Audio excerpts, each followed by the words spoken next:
Harlem has always been big, but it's been mostly black culture. So once Clinton came, that was a symbol that it's safe to come to Harlem. There's value in Harlem.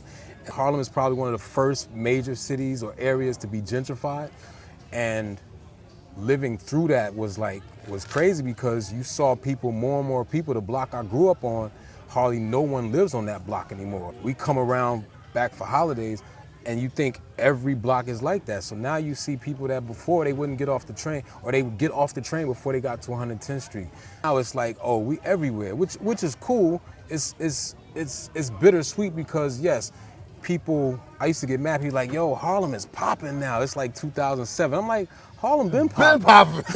Harlem been popping. What are you talking about?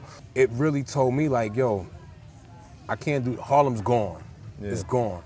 So where else, now that I'm equipped, I got resources, I have relationships, I have a skill set, I have my own business, where can I go and affect change and be a part of transformation? Because one of my taglines is architecture redefining places that are unknown, like introducing architecture to places that have never experienced architecture. We've been living and never knew what good design is.